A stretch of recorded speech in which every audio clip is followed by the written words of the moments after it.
এই জন্য ওরে উঠায় নেওয়ার আর কোনো চিন্তা ভাবনা নাই ভাই, ওরে মন থেকে মুছা দিচ্ছে। আপনার যে বাচ্চা হবে এটার দায়িত্ব নিবে কে সেটা বলেন। দায়িত্ব যদি হয় তখন আমি নিব দায়িত্ব, হইলে তো মাশাআল্লাহ আলহামদুলিল্লাহ। তার মানে ওটা বাচ্চা আপনারই ছিল, কিন্তু ওই মানুষটাকে আর মাইনা নেওয়ার কোনো ইচ্ছা নেই। আচ্ছা, ওই মানুষটাকে যদি মেনে না নেন ভবিষ্যতে বিয়ে করার পরিকল্পনা আছে কিনা?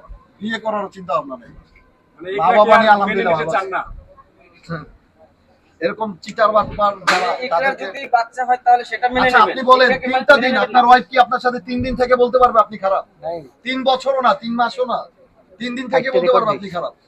আরো 3বার যে আসছিল তখন খারাপ দেখে নাই আমি, তখন তো 1 সপ্তাহ 15 দিন করে ছিল, তখন কি জানে না যে আমি খারাপ?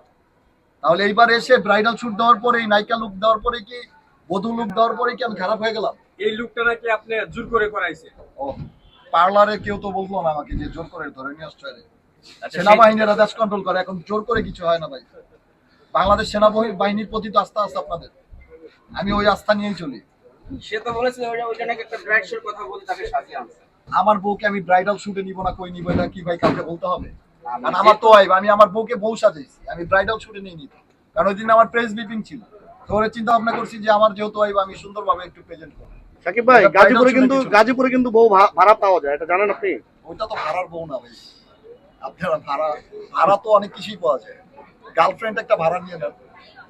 আচ্ছা, আরেকটা কথা বলছে, আপনি যে ড্যান্স প্রোগ্রাম করেছিলেন, সংবাদ সম্মেলন করেছিলেন, সেই নাকি আপনার বিপক্ষে গিয়েছে।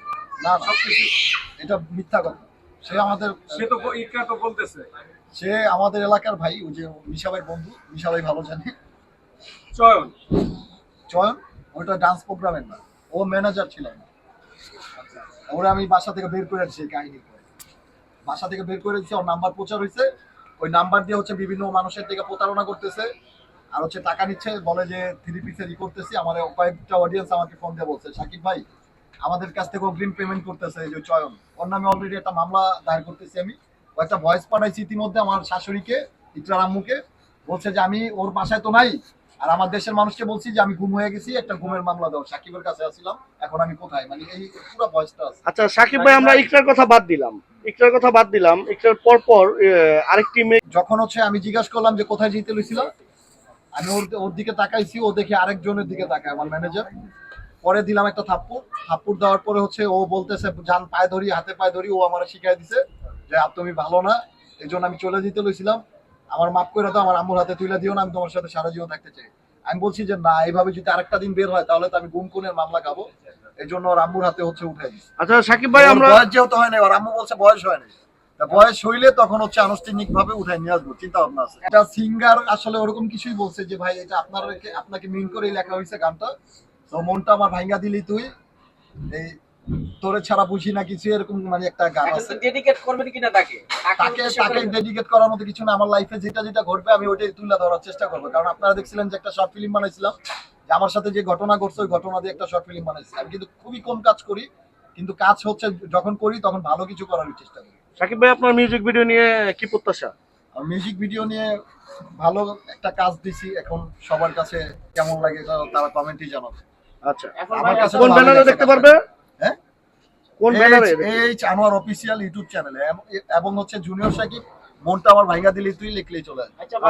আচ্ছা সাকিব ভাই, আপনি তো বরাবর একটু আগে ক্লিয়ার করলেন 3টা বিয়ে হয়েছে, ভবিষ্যতে বলতে 2টা হয়েছে ভাই, 2টা। আচ্ছা, ভবিষ্যতে আর বিয়ে করার প্ল্যানিং আছে কিনা?